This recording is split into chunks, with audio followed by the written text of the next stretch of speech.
Hi, எல்லோரும் எப்படி இருக்கீங்க? எல்லோரும் ரொம்ப நல்லா இருப்பீங்க அப்படின்னு நினைக்கிறேன். ஸோ அபி வந்திருந்தான். ஈவினிங் வந்து கொஞ்சம் காய்கறி வாங்கிட்டு அப்படியே ஏதாவது சாட் சாப்பிட்டுட்டு வரலாம் அப்படின்ட்டு அபி கூட போயிட்டுருக்கேன். ஸோ கொஞ்சம் காய்கறி தேவையானது மட்டும் வாங்கியாச்சு. தக்காளி பார்த்திங்கன்னா 1.5 கிலோ 100 ரூபாயாம். காய்கறி விலையெல்லாம் இப்போ ரொம்ப ஏறிடுச்சு அப்படின்னு நினைக்கிறேன். என்னன்னு தெரியல. பெங்களூர்லையுமே கூட கொஞ்சம் ரேட்டு ஜாஸ்தியாக தான் இருந்தது வரதுக்கு முன்னாடி. இப்போ இங்கேயுமே கூட காயெல்லாம் ரேட்டு ஏறி போய் தான் இருக்குது. ஸோ அதை முடிச்சுட்டு எங்கள் ஏரியாவில் புதுசாக கங்கா ஸ்வீட்ஸ் ஓப்பன் பண்ணியிருந்தாங்க. இதுதான் ஃபஸ்ட் டைம் போகிறேன்.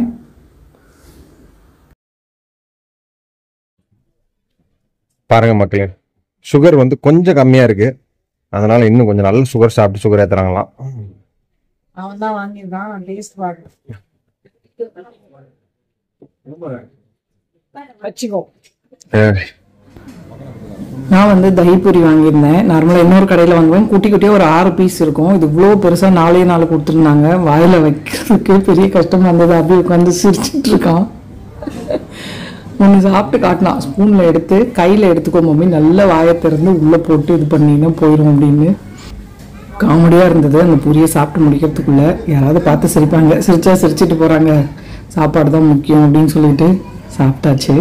ஸோ வீடியோஸே போடல பார்த்தீங்களா. பெங்களூர்லேருந்து வந்துட்டு இங்கே நெட்வொர்க் வந்து பிரச்சனையாக இருந்தது. ஏன்னா நாங்கள் ஏற்கனவே யூஸ் பண்ணியிருந்ததை விட்டுட்டு ஏர்டெலுக்கு மாறினோம்.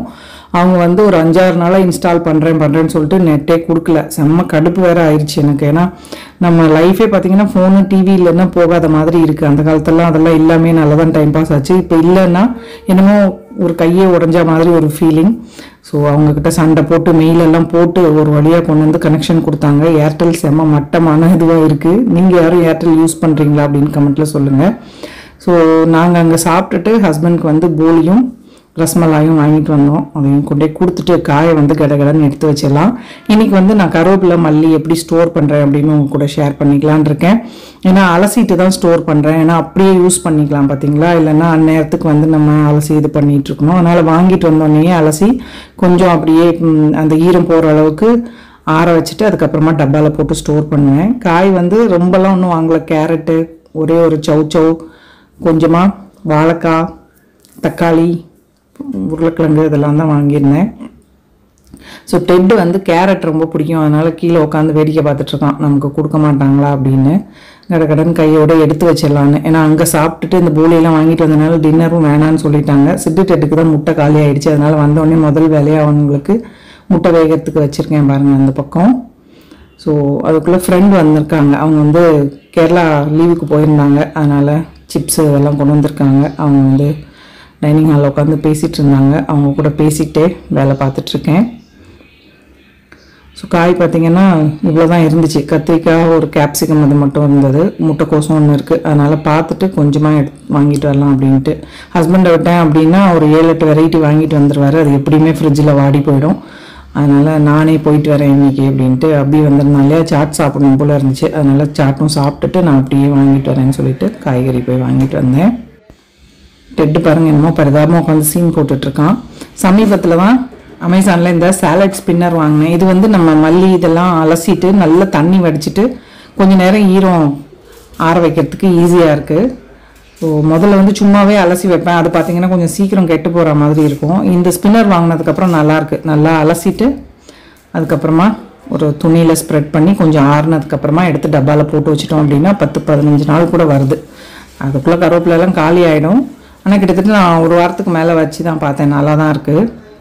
ஸோ நல்லா அலசிட்டு அதில் போட்டு ஸ்பின் பண்ணிட்டோம் அப்படின்னா ஈரம் சுத்தமாக போயிடுது. அப்புறம் ஒரு துணியில் கொஞ்சம் நேரம் விரித்து விட்டோம் அப்படின்னா ஈரம் நல்லாவே போயிடும். ஒரு 1 மணி நேரத்துக்கு அப்புறமா எடுத்து நம்ம டிஷ்யூ போட்டுட்டு டப்பாவில் ஸ்டோர் பண்ணிட்டோம் அப்படின்னா நல்லாயிருக்கு. இது வந்து ஐக்கியாவோட தான். பட் நான் அமேசானில் தான் வாங்கினேன். இருக்கிறதுலே கொஞ்சம் சீப்பானது இந்த ஒரு இது தான். பாக்கி இதெல்லாம் ஒண்டர் ஷெஃப் அதெல்லாம் பார்த்தா 1000 ரூபீஸ்க்கு மேலே போட்டிருக்காங்க. நான் இந்த லிங்க் வந்து உங்களுக்கு டிஸ்கிரிப்ஷனில் தரேன். டிஷ் ட்ரையிங் மேட் இருக்குல்ல, பாத்திரம் கழுவி கவுத்துறது, அந்த இதில் வந்து போட்டுருவேன். ஈரம் எதுவும் இருந்ததுனாலும் அது நல்லா இழுத்துரும். ஸோ அடுத்து மல்லி அதையும் அலசிட்டு அதே மாதிரி செஞ்சிட்ருக்கேன். கொஞ்சம் கைக்கு அழுத்தமாக எனக்கு கை வலி இருக்குது பார்த்தீங்களா. அதனால் கொஞ்சம் கஷ்டமாக இருக்கிற மாதிரி இருக்குது.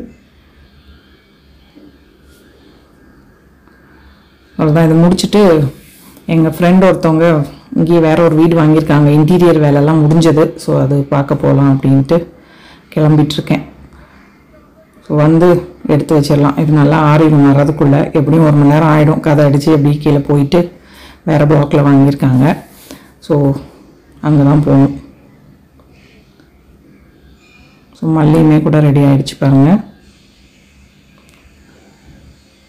இது என்ன பண்ணுவேன், இன்னொரு அந்த குட்டி டப்பாவில் போடணுன்னா கொஞ்சம் ஆறுனதுக்கப்புறமா பொடியாக கட் பண்ணியே அதில் போட்டுருவேன். நம்ம சமைக்கிறப்ப அப்படியே அலசாமல் டக்குன்னு யூஸ் பண்ணிக்கலாம். ஸோ ஃப்ரெண்டு அவங்க வீட்டில் கேரளாவில் பறித்த காந்தாரி மிளகா, நம்ம இது என்ன மிளகா சொல்லுவாங்கன்னு தெரியல, எங்கே குட்டி குட்டியாக இருக்கும், நல்லா காரமாக சூப்பராக இருக்கும். சிப்ஸு இதெல்லாம் வாங்கிட்டு வந்திருந்தாங்க. ஸோ இந்த வேலையெல்லாம் முடிச்சுட்டு நானும் அவங்களும் ஃப்ரெண்டு வீட்டுக்கு போய் அவங்க வீடெல்லாம் பார்த்துட்டு வந்தாச்சு. பாருங்கள், இந்த மாதிரி அலசி வச்சுருந்தது நல்லா ஆறிடுச்சு. புதுசாக இருந்ததை அடியில் வச்சுட்டு பழைய ஸ்டாக்கை வந்து மேலே டிஷ்யூ வச்சு தனியாக அதையும் வச்சுருவேன். இது கிட்டத்தட்ட 1 வாரம் 10 நாளைக்கு ஒன்றும் ஆகாது. அப்படியே நல்லாயிருக்கும். கழுவாமல் டக்குன்னு நம்ம எடுத்து யூஸ் பண்ணிக்கலாம். ஒரு 5-10 நிமிஷம் முதல்ல வேலை செஞ்சோம் அப்படின்னா ஈஸியாக இருக்கும். ஸோ இதை எடுத்து ஃப்ரிட்ஜில் வச்சிட்டோம் அப்படின்னா வேலை முடிஞ்சது. இன்றைக்கி ஸ்நாக்ஸ் எல்லாம் சாப்பிட்டனால டின்னர் வேணான்னு சொல்லிட்டாங்க. ஹோப் இந்த வீடியோ உங்கள் எல்லாருக்கும் பிடிச்சிருக்கும் அப்படின்னு நினைக்கிறேன். பிடிச்சிருந்ததுன்னா லைக் பண்ணுங்கள், ஷேர் பண்ணுங்கள். மறக்காமல் நம்ம சேனலுக்கு சப்ஸ்கிரைப் பண்ணிக்கோங்க. இவ்வளோ நேரம் இந்த வீடியோ பார்த்தவங்க எல்லாருக்கும் என்னுடைய நன்றி, வணக்கம். Love you all.